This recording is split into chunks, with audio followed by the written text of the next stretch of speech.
नमस्कार विद्यार्थियों, श्रीमती मोहरी देवी तापड़िया कन्या महाविद्यालय जसवंतगढ़ के YouTube चैनल पर एक बार पुनः आपका हार्दिक स्वागत और अभिनंदन है। मैं प्रवक्ता चंद्र प्रकाश गुर्जर। आज की क्लास हमारी BA द्वितीय वर्ष के छात्रों हेतु इतिहास विषय की होगी। इतिहास विषय के दौरान जो निरंतर अगर बात की जाए मुग़ल बादशाह औरंगजेब और जो आमेर के राजा जय सिंह, मिर्ज़ा राजा जय सिंह है, उनके संबंधों का हम जिक्र कर रहे हैं, जिसके तहत हमने पिछली क्लास में बात की थी कि किस तरीके से जो अगर बात की जाए जब औरंगजेब मुग़ल बादशाह बन जाता है तो उसके पश्चात जय सिंह के द्वारा जो उसकी सहायता की जाती है और उनका वह विश्वास पात्र और कृपा पात्र बन जाता है। और उसके पश्चात आज हम बात करने वाले हैं कि जो मिर्ज़ा राजा जय सिंह को सबसे बड़ी जिम्मेदारी दी जाती है औरंगजेब के द्वारा और दक्षिण भारत का सूबेदार उन्हें नियुक्त कर दिया जाता है और दक्षिण के विद्रोहों का दमन करने की जिम्मेदारी, जिसके तहत जो उस समय बात की जाए शिवाजी के नेतृत्व में जो मराठा शक्ति का उदय हो रहा था, मराठा शक्तिशाली होते जा रहे थे, उनके दमन करने की जिम्मेदारी जो इसे दी जाती है। किसको? जो मिर्ज़ा राजा जय सिंह को, जो आमेर के राजा कच्छावा वंश के शासक हैं। तो हमने देखा कि जो उत्तराधिकारी संघर्ष में किस तरीके से औरंगजेब की सहायता की जाती है और दारा को भारत से खदेड़ने में इनकी जो जय सिंह की महत्वपूर्ण भूमिका रहती। देवराय के युद्ध के बारे में हमने बात की। उसके अलावा जो इसके द्वारा जो बात की जाए जो औरंगजेब का पक्ष लेते हुए जो उसका विश्वास हासिल कर लिया जाता है और इसके कृपा पात्र बन जाते। अब जो दारा से मुक्ति मिलने के पश्चात जिस तरीके से जो उत्तराधिकारी संघर्ष समाप्त हो जाता है और बात की जाए औरंगजेब को चुनौती देने वाला उसका कोई भाई नहीं रहता है, उसके पश्चात सिंहासन पर बैठने के पश्चात औरंगजेब के द्वारा जो दक्षिण भारत की तरफ ध्यान दिया जाता है, क्योंकि पहले तो ये उत्तराधिकारी जो संघर्ष उसमें उलझा हुआ था। दारा, मुराद, शुजा, ये तीनों भाई है, इनके द्वारा चुनौती दी जाती है। अब उस चुनौती पे उसके द्वारा जो औरंगजेब के द्वारा सफलता प्राप्त करने के पश्चात तो दक्षिण भारत की तरफ ध्यान देता है। अब दक्षिण भारत की स्थिति क्या होती है? यहाँ मुग़ल सत्ता जो पूर्ण रूप से सुदृढ़ और मजबूत नहीं हो पाई है और औरंगजेब के समय ही जो दक्षिण भारत में सर्वाधिक जो मुग़ल बादशाह के द्वारा ध्यान दिया जाता है वह औरंगजेब ही होता है। अब दक्षिण भारत में जो मुस्लिम शासक थे जो इनके मुग़ल बादशाहों के अधीन शासन करते थे, लेकिन मुग़ल काल जो औरंगजेब के समय जो अराजकता फैल जाती है, शाहजहाँ के दौरान जो उत्तराधिकारी संघर्ष उनके द्वारा अपनी स्वतंत्रता की घोषणा कर दी जाती है। ठीक है। उसके अलावा दक्षिण भारत की तरफ जो मराठा है लोग हैं, ये जो शिवाजी के नेतृत्व में शक्तिशाली होते चले जा रहे थे। अब जो मुग़लों की दक्षिण भारत में जो सत्ता है वो सुदृढ़ नहीं हो पाती है। ठीक है। तो उन दौरान कमज़ोर स्थिति में उसको जो पुनर्स्थापित करने का प्रयास औरंगजेब के द्वारा किया जाता है। अब इनको औरंगजेब को जो दक्षिण भारत के मुस्लिम शासक है जो उनका इस बात का भय रहता है कि हो सकता है कि ये जो मराठा सरदार है जो शिवाजी, उनके अधीनता में नहीं चले जाए और मुग़लों की अधीनता मानने से अस्वीकार इनके द्वारा किया जा सकता है। हालांकि दक्षिण भारत में जो नियुक्त किया जाता है जो शहजादा मुअज्जम, हमने जसवंत सिंह के समय बात की थी, जसवंत सिंह की भी दक्षिण भारत में जो नियुक्ति की जाती है तो शहजादा मुअज्जम और जसवंत सिंह को भेजा गया था दक्षिण भारत में, लेकिन उनको कोई खास सफलता मराठों के विरुद्ध नहीं मिल पाती है। जैसे हमने देखा शाहजी भोंसले के द्वारा भी जो इनको चुनौती दी जाती है मुग़लों को, तो अब इनको खास सफलता नहीं मिल पा रही थी। तो इस दौरान जो बात की जाए औरंगजेब के द्वारा निर्णय किया जाता है दक्षिण भारत में मिर्ज़ा राजा जय सिंह को भेजने का और उनकी नियुक्ति कर दी जाती है दक्षिण में। जो मुग़लों के द्वारा जो बात की जाए शिवाजी के द्वारा जो निरंतर जो मुग़लों के थाने थे उन पर आक्रमण किया जा रहा था और मुग़ल थानों को बात की जाए नष्ट किया जा रहा था। मुग़ल थाने जिनके द्वारा जो प्रशासनिक व्यवस्था जो दक्षिण भारत में की जाती थी, जिन क्षेत्रों पे मुग़लों का अधिकार था उन क्षेत्रों पे भी आक्रमण करते हुए जो शिवाजी के द्वारा क्या किया जाता था, मुग़लों को चुनौती दी जा रही थी।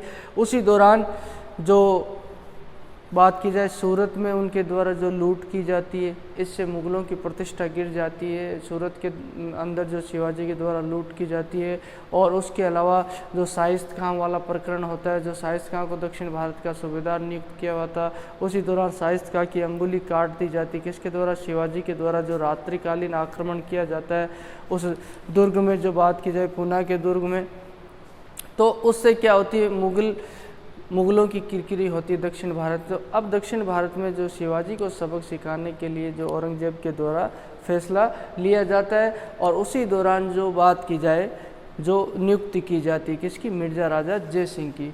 अब पहले से जो बात की जाए, शहजादे मुअज्जम और जसवंत सिंह को नियुक्त किया गया था, लेकिन इनको कोई खास सफलता नहीं मिल पाती है।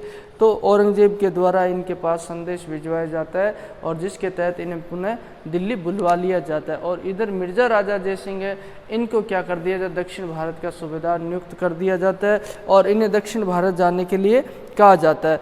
ये अपने 2 पुत्रों के साथ और जो भी कच्छावा सरदार है, अपने कच्छावा जो भाईबंद है उनके साथ, और इसके अलावा जो बुंदेल सरदार है, इनको साथ में लेकर ये क्या करते हैं, दक्षिण भारत की तरफ रवाना होते हैं। नर्मदा नदी को पार करते हुए दक्षिण भारत पहुंचते हैं।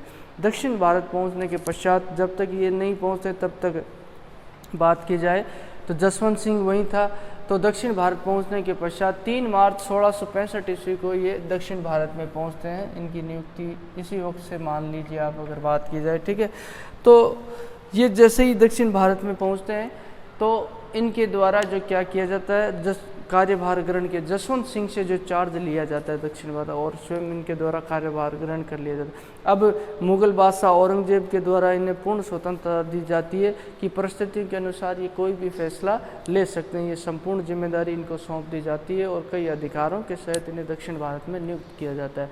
अब जैसे ही ये दक्षिण भारत पहुँचते हैं तो ये जो किस तरीके से जो शिवाजी का दमन किया जाए या फिर शिवाजी को मुगलों की अधीनता स्वीकार करवाई जाए, उसके लिए इनके द्वारा प्रयास शुरू कर दिया जाता है। उसी प्रयास के तहत अगर बात की जाए तो इन्होंने जो रणनीति बनाई, शिवाजी के विरुद्ध स्ट्रेटेजी बनाई जाती है इनके द्वारा, और उस रणनीति के तहत सबसे पहले इन्होंने जो शिवाजी के जितने भी विरोधी हैं उनके साथ संपर्क किया और उनकी सहायता लेने का प्रयास किया जाता है। यानी शिवाजी के विरुद्ध जो इनके द्वारा जो गुट बनाया जाता है, ठीक है, उस गुट में अगर बात की जाए जो दक्षिण भारत का शासक मुस्लिम आदिल शाह से ये मिलते हैं और आदिल शाह को अपने पक्ष में करने का प्रयास इनके द्वारा किया जाता है। किसके विरुद्ध में? शिवाजी के विरुद्ध में। और उसके अलावा जो अंग्रेज़ों के साथ भी समझौता करने का प्रयास किया जाता है, जो बम्बई में अंग्रेज़ों के पास इनके द्वारा अपना एक दूत भेजकर जो शिवाजी को घेरने के लिए जो उनके साथ समझौता किया जाता है, ठीक है। तो ये इनके द्वारा कूटनीतिक प्रयास शुरू किए जाते हैं। पहले कूटनीतिक तरीके से जो शिवाजी पे दबाव बनाने का प्रयास किया जाता है, ठीक है, शिवाजी के विरोधियों को आपस में जो एकजुट करने का प्रयास किया जाता है। उसके अलावा जो कोंकण के जो पोलीगर हैं, कोंकण में स्थित जो शिवाजी के शत्रु होते हैं, शिवाजी की इनके साथ भी दुश्मनी रहती है, और इसके अलावा जो पुर्तगालियों से दुश्मनी रहती है, तो इनके साथ भी सहायता के लिए जो अपने दूत भेजे जाते हैं और इनके साथ जो इनकी सहायता लेने का प्रयास किया जाता है, किसके द्वारा? शिवाजी के द्वारा। तो एक गुटबंदी बनाई जाती है, और जो जय सिंह के द्वारा जो सहायता लेने का प्रयास किया जाता है, किसके विरुद्ध? शिवाजी के विरुद्ध। ये आदिल शाह के पास जाते हैं, अंग्रेज़ों के पास जाते हैं, कोंकण के जो पोलीगर है उनसे और जो पुर्तगालियों से समझौता करके इनकी सहायता लेने का प्रयास किया जाता है शिवाजी के विरुद्ध में जय सिंह के द्वारा, ठीक है। तो और उसके अलावा जो शिवाजी के साथ में रहने वाले शिवाजी के जो समर्थक हैं या शिवाजी के जो साथी हैं, उनको भी जो घूस देने का प्रयास किया जाता है, किसी तरीके से प्रलोभन लालच देकर या किसी तरह का लाभ देकर अपनी तरफ मिलाने का प्रयास किया। यानी किस तरीके से साम दाम अर्थदंड भेद कोई भी नीति हो, उसके अनुसार जो शिवाजी को जो एक तरीके से मुगलों की अधीनता स्वीकार करवाने का प्रयास इनके द्वारा किया जाता है, ठीक है।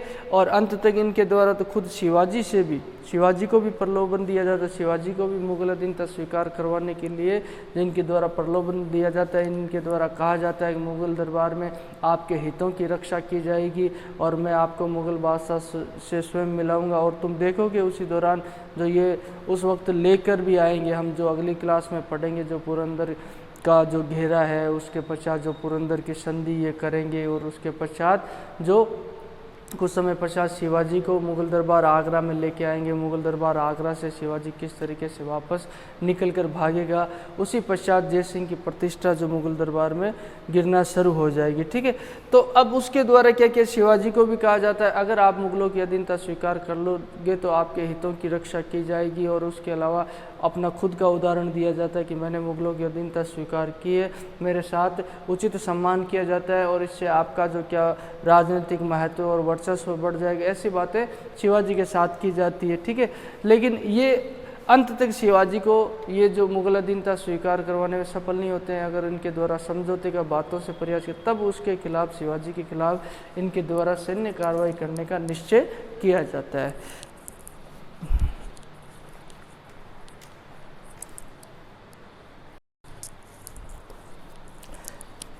तो विद्यार्थियों, आज की क्लास में बात की जाए तो हमने जिक्र किया है कि जो दक्षिण भारत में औरंगजेब के द्वारा जो मिर्ज़ा राजा जयसिंह की नियुक्ति की जाती है, जो आमेर के कछावा वंश के शासक है, और जब जैसे ही ये अपने उत्तराधिकारी संघर्ष से जो मुक्त होता है, उसके पश्चात दक्षिण भारत की तरफ ध्यान दिया जाता है। इससे पहले इन्होंने जो औरंगजेब ने अपने पुत्र शहजादे मुअज्जम और जसवंत सिंह को भेज रखा था, और दक्षिण भारत में जो शिवाजी की समस्या बड़ी जटिल होती जा रही थी, मराठा शक्ति का जो उत्कर्ष हो रहा था, उनके नेतृत्व में शिवाजी ने जो मुगलों को सीधी चुनौती उनके द्वारा दी जा रही थी, और इनको ये भय था औरंगजेब को कि हो सकता है कि दक्षिण भारत के जो मुस्लिम शासक है वो क्या कर लेंगे, शिवाजी की अधीनता स्वीकार कर लेंगे।